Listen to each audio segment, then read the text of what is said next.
반갑습니다. 지난 오랜 시간 강의를 들어오셨는데요. 이제 마지막 시간이 되겠습니다. 제5부 한 세례 안에서 건설되는 새 가족. 지난 시간에는 새 가족을 했습니다.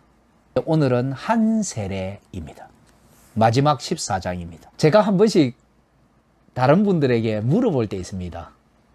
세례는 몇 종류가 있나요? 이렇게 하면 두 종류가 있다고 생각하시는 분들이 꽤 많이 있었습니다. 세례는 물 세례와 성령 세례가 있으니까 두 종류가 아닙니까? 이렇게 말씀하시는 분들이 있고요. 또 그거보다 더 많은 분들은 이렇게 말씀하시더라고요. 유아 세례와 세례가 있지 않느냐고. 세례가 두 종류 아닙니까? 이렇게 말씀하시는 분들이 꽤 많았습니다. 여러분, 에베소서 4장 5절부터 소개하겠습니다. 세례도 하나요. 세례는 한 종류밖에 없습니다. 한 세례밖에 없습니다. 이게 2000년 동안 정통신앙을 고백하는 교회가 고백해 온 내용입니다. 어떤 사람들은 물세례와 성령세례 두 종류가 있다고 주장하시는 분들이 있는데요. 그 말이 맞다면 사도 바울이 에베소서 4장 5절에 세례도 하나요? 이렇게 안 했겠죠. 여러분, 사도시대는 옛 언약시대에서 새 언약시대로 넘어가는 과도기적인 시대라는 것을 아시고 계시는 게 좋습니다. 즉, 새 시대가 시작되었지만 옛 시대가 아직 끝나지 않은 시대입니다. 언약 시대가 중첩이 되어 있는 시대입니다. 이건 좀 길게 설명하기는 시간이 좀 부족해서 그냥 넘어가겠습니다. 예를 하나 들어볼게요. 여러분, 요한복음 7장 37절에서 39절 잘 아시죠? 초막절입니다. 명절 끝날 곧 큰 날에 예수께서 서서 외쳐 가라사대 누구든지 목마르거든 내게로 와서 마시라. 나를 믿는 자는 그 배에서 생수의 강이 흘러나리라 하시니 이는 그를 믿는 자의 받을 성령을 가리켜 말씀하신 것이라. 예수께서 아직 영광을 받지 못하신 고로 성령이 아직 저희에게 계시지 아니하더라. 이렇게 하죠. 여러분, 성령을 받는 조건이 두 가지가 제시됩니다. 하나는 나를 믿는 자는 그 배에서 생수의 강이 흘러나리라 하시니, 사실 이걸 직역하면요, 그 배에서 생수의 강이 흘러나올 나를 믿는 자는, 이렇게 번역하는 게 좀 더 좋습니다. 그러니까 예수님을 믿는 사람의 배에서 생수의 강이 흘러나오는 것처럼 보이는데요, 이게 영어도 그 대떠절이 있고 또는 관계대명사가 있고 그 뒤에 어구가 쭉 나오면, 종속절이 나오면 앞에 선행사가 뭐냐에 따라 좀 번역이 달라지는 것처럼 그 배에서 생수의 강이 흘러나올 나를 믿는 자는 내게로 와서 마셔라. 이렇게 번역이 조금 더 직역에 가깝습니다. 아무튼 예수님을 믿는 자가 성령을 받습니다. 이는 그를 믿는 자의 받을 성령을 가리켜 말씀하신 것이다. 또 하나는, 근데도 아직 예수님의 제자들에게 성령이 선물로 주어지지 않았죠. 왜? 영광을 아직 받지 못하셨기 때문에. 그래서 두 가지 조건이 있어야 됩니다. 하나는 예수를 믿는 사람이 성령을 받습니다. 또 하나는 예수님이 영광을 받으셔야 성령을 받습니다. 그런데 예수님께서 죽음에서 부활하시고 하늘로 승천하셨죠. 그리고 오순절에 성령을 부어주셨죠. 예수님이 영광 받으셨습니다. 그러면 이제 조건이 하나밖에 없죠. 믿음 외에는 없습니다. 그래서 고린도전서 12장 13절은 이렇게 말씀합니다. 우리가 유대인이나 헬라인이나 종이나 자유자나 다 한 성령으로 세례를 받아 한 몸이 되었고 또 다 한 성령을 마시게 하셨느니라. 우리가 한 성령으로 세례를 받았다. 한 몸이 되었다. 한 성령을 마시게 하셨다. 고린도전서 12장 13절. 갈라디아 3장 2절. 너희가 성령을 받은 것은 율법의 행위로냐? 믿음으로냐? 다른 조건이 안 나와요. 성령 받는 다른 조건이. 예수님의 제자들은 예수님을 믿고 좀 지나서 성령을 받죠. 왜? 예수님이 영광 받을 때까지 기다려야 되거든요. 우리는 예수님이 영광 받으신 이후에 살지 않습니까? 그래서 물세례와 성령 세례가 뭔가 간격이 있는 것처럼 성경에는 보이지만요, 이 사도시대에 옛언약 시대에서 새언약 시대로 넘어가는 이 과도기적 단계가 있다는 것을 많은 분들이 모르기 때문에 세례가 두 종류가 있다고 생각하고, 오늘날도 성령 세례를 또 자꾸 따로 받아야 된다 이렇게 생각하는 거예요. 우리가 예수님 믿을 때 성령을 받은 게 성령 세례입니다. 엄밀히 말하면 성령 세례보다 성경 용어대로 하면 성령으로 세례를 받습니다. 예. 그래서 에베소서 4장 5절에 주도 하나요, 믿음도 하나요, 세례도 하나요. 사도행전 2장 38절에 베드로가 이렇게 말하죠. 너희가 회개하여 각각 예수 그리스도의 이름으로 세례를 받고 죄사함을 얻으라. 그리하면 성령을 선물로 받으리니. 회개하여 각각 예수 그리스도의 이름으로 세례를 받으라. 뭘까요? 예수님 믿으라 이 말입니다. 그러면 성령을 받는다. 그래서 물세례와 성령세례 두 종류가 있으니까 세례는 두 종류다, 이렇게 말할 수가 없습니다. 또 하나, 유아세례와 성인세례, 흔히 우리는 세례와 유아세례 이렇게 하죠. 이거 두 종류 아닙니까 목사님? 이렇게 하는 사람이 많거든요. 아닙니다. 여러분, 유아세례와 성인들이 받는 세례가 서로 다른 두 종류가 아니고 같은 세례예요. 근데 뭐가 두 종류냐? 세례가 두 종류가 아니고요, 세례의 대상이 두 종류예요. 세례는 한 종류인데, 같은 세례인데 세례를 주는 대상이 두 종류인 거예요. 세례의 대상이 두 종류일 뿐 같은 세례입니다. 그래서 유아 세례는 약간 수준 낮은 세례, 성인 세례는 수준 높은 세례, 이런 식으로 생각하면 안 됩니다. 같은 세례입니다. 그런데 외국에 있는 어떤 분이 저한테 이 질문을 하신 적이 있었습니다. 이 책을 완성하기 전에. 목사님, 히브리서 6장 2절에 세례들이라는 말이 나오는데 이거 어떻게 봐야 됩니까? 이러더라고요. 세례들과 안수와 죽은 자의 부활과 영원한 심판에 관한 교훈의 틀을 다시 닦지 말고 완전한 데 나아갈지니라. 히브리서 6장 2절에 보면 세례가 복수예요. 세례들. 근데 여러분, 이게 세례라는 헬라어와 비슷한데 조금 다른 단어예요. 예.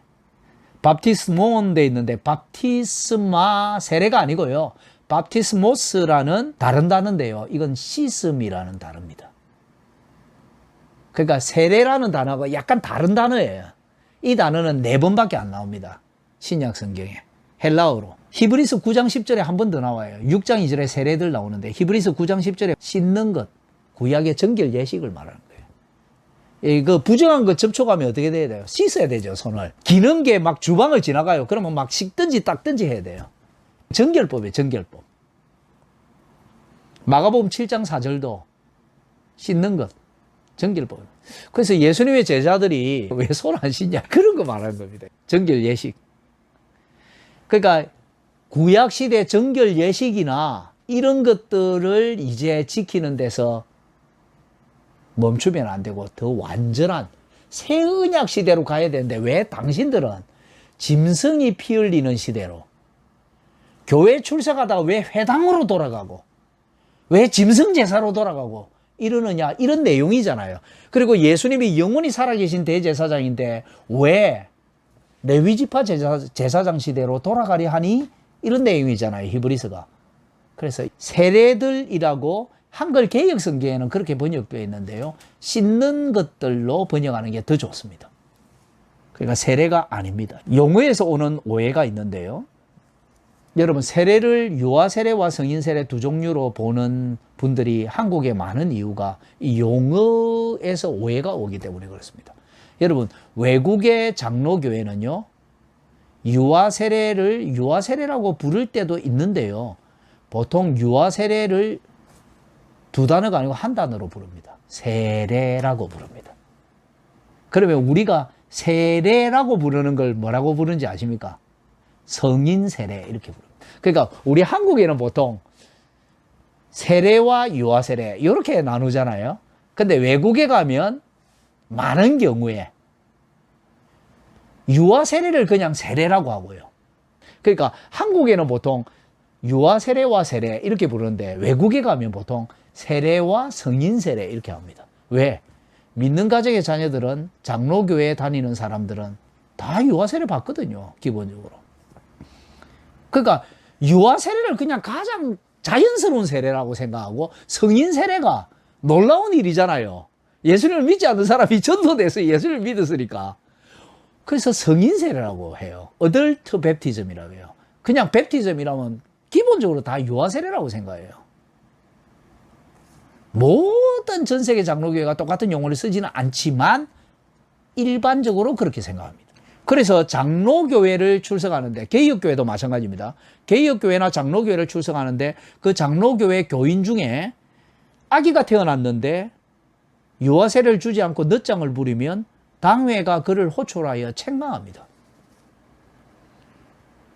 우리 한국교회는 일반적으로 그 유아 세례 받을 사람, 그 받을 가정은 신청하세요. 그냥 이래서 마치 자기가 선택할 수 있는 것처럼 생각하잖아요. 저는 제 정조 할아버지 때부터 기독교인이었습니다. 저는 4대째고 제 딸이 둘이 있는데 5대째입니다. 근데 제가 유아 세례 안 받았습니다. 우리 아버지 어머니가 다 장로교회 출신인데 유아 세례 안 줬어요. 그래서 제가 어릴 때 물어봤죠. 제가 어릴 때는 아예 유아 세례가 있는지도 몰랐고요. 중고등학생이 되어서 유아 세례가 있는 걸 알고 상당히 충격을 받았습니다. 제가. 그래서 물어봤는데 왜 저는 유아 세례를 안 받았나요? 이러니까 우리 부모님이 그건 그 부모가 믿음으로 선택하는 거다. 이렇게 대답을 하셨어요. 선택이 아닙니다. 의무입니다. 합법적인 세례의 세 요소만 잠시 언급하고 마치겠습니다. 신앙 고백을 다 읽을 수는 없기 때문에 제가 불러주겠습니다. 나중에 한번 찾아보십시오. 웨스트민스터 신앙 고백서 28장 1절 2절 대교리 문답 제165문답 그리고 소교리 제94문답 이 동영상을 보시는 분은 한번 찾아서 읽어보십시오. 합법적인 세례의 세 요소를 이 내용을 찾으면 발견할 수 있는데요. 첫 번째는 세례는 누구의 이름으로 시행하느냐? 세례의 창시자이자 주체자의 이름으로 시행합니다. 아버지와 아들과 성령의 이름으로 시행합니다. 즉 삼위일체 하나님의 이름으로 시행합니다. 그래서 여러분 성부와 성자와 성령의 이름으로 세례를 주노라 하지 않으면 그 세례는 합법이 아닙니다. 적법한 세례가 아닙니다. 그래서 어디 가서 이상한 단체에서 세례를 받았는데 아버지와 아들과 성령의 이름으로 성부와 성자와 성령 삼위일체 하나님의 이름으로 받은 게 아니다. 그것은 적법한 세례가 아닙니다. 첫 번째 삼위 하나님의 이름으로, 두 번째 세례 시행의 도구입니다. 무엇으로 시행해야 될까요? 물로 시행합니다. 물로. 그래서 물 대신 모래를 부으면 안 됩니다. 우스갯소리 같지만 모래를 부으면 안 돼요. 물로 시행합니다. 첫 번째, 세례는 누구의 이름으로? 삼위일체 하나님의 이름으로. 두 번째, 세례는 어떤 방법으로? 물로. 왜 물로 하는 것은 자세히 설명하지 않겠습니다.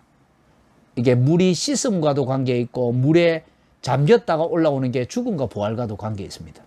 세 번째, 세례는 아무도 모르게 시행할 수 있습니까? 아닙니다. 세 번째로는 세례를 확증해야 되죠. 인정받아야 되죠. 그러려면 어떻게 해야 될까요? 세 번째를 잘 모르시는 분이 진짜 많거든요. 세례는 공적으로, 이게 아주 중요합니다. 공적으로. 세례의 가장 정상적인 모습은 공적 직분자, 목사를 가리킵니다. 말씀 사역자, 목사를 가리킵니다. 공적으로 임직한 직분자가, 그러니까 목사가 시행한다는 것도 공적인 겁니다.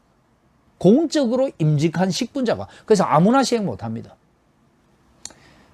제 책에는 어떤 사람은 빌립이 집사인데 세례를 줬지 않습니까? 이디오피아의 여왕 간다게의 국고 맡은 내시에게 세례를 줬잖아요 하시는 분이 있는데 제 책에는 설명되어 있습니다. 예. 그건 설명하지 않겠습니다. 동영상에는. 제 책에는 설명되어 있습니다. 공적으로 임직한 목사가 이것도 공적이죠. 두 번째, 공적인 자리에서, 이게 뭘까요? 공예배 시간에. 공예배 때는 모든 언약 백성이 모여야 될 책임이 있죠.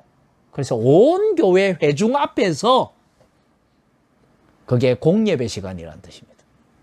그 다음에 공적으로 시행합니다. 그래서 세례를 시행할 때 많은 사람들이 눈을 감고 이렇게 기도하는 자세를 하시는 분이 많은데, 그러면 안 됩니다. 성찬 시간에도 자꾸 눈을 감으시는데, 성찬 시간은 눈을 감는 게 아닙니다. 성찬 시간에 다 같이 기도합시다 할 때는 눈을 감지만요, 성찬 시간에는 눈을 뜨고 있어야 됩니다. 세례할 때도 누가 세례 받는지 눈 뜨고 딱 보고 있어야 됩니다. 성례가 뭐냐 하면 눈으로 보여주는 설교라는 뜻입니다. 성례는 눈으로 보여주는 말씀이라는 뜻입니다. 그 눈을 떠야 됩니다. 성례 시간에는. 눈을 감는 게 아닙니다. 성찬을 베풀기 직전에 잠시 감사기도 하잖아요. 그때는 눈을 감을 수 있는데, 성찬을 막 배분하고 있는데 눈을 감고 막 이래 있는 사람이 있는데, 눈을 뜨고 있어야 됩니다. 하나님께서는 우리의 연약함을 아시기 때문에 귀로도 말씀하시고 귀로도 들려주시고 눈으로도 보여주심으로 우리의 믿음을 강하게 만들어 주시거든요. 세례도 눈으로 봐야 됩니다. 그래서 제가 목회하는 교회에서는 뭐 사람이 많지는 않지만 세례를 시행하면 좀 뒷자리에 앉아있는 아이들은 잘 못 볼 수가 있거든요. 유아 세례를 6번인가 제가 시행한 것 같은데요. 교회를 개척하고 나서 그 뒷자리 아이들을 앞으로 좀 나오게 합니다. 다 못 보는 사람이 한 명도 없게 합니다. 세례를 눈으로 봐야 되죠. 자, 공적인 직분자가 공예배 시간에 공적으로 시행해야 됩니다. 자, 첫 번째, 삼위 하나님의 이름으로. 두 번째, 물로. 세 번째, 공적으로. 그래서 세례는 사적으로 시행하면 안 됩니다.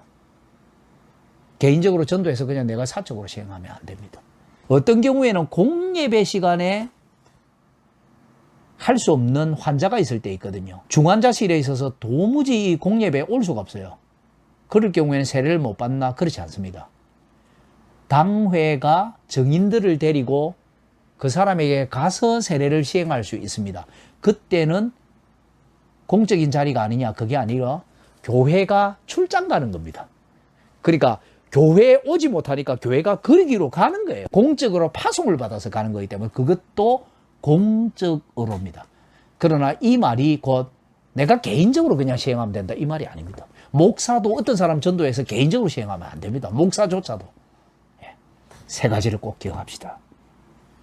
세례의 창시자이자 주체자의 이름으로, 성부와 성자와 성령의 이름, 아버지와 아들의 이름으로 시행해야 합니다. 두 번째, 물로 시행합니다. 세례의 수단, 방법. 세 번째, 세례의 확증, 공적으로. 여러분, 이를 통해서 공적으로 언약 백성에 가입합니다. 여러분, 교회 안에 있는지 교회 밖에 있는지를 무엇을 보고 아나요? 이 사람이 세례를 받아 교회에 가입했는가? 이것으로 합니다. 여러분, 우리 자녀가 교회를 출석하는데 언약의 표가 없는 사람으로 만들면 안 됩니다. 삼위 하나님의 이름으로 물로 공적으로 세례를 받아 예수님께 가까이 나아가 예수님의 만져주심을 바라고 예수님의 복을 받는 아이로 자라야 합니다. 우리 아이를 그렇게 양육합시다. 고맙습니다.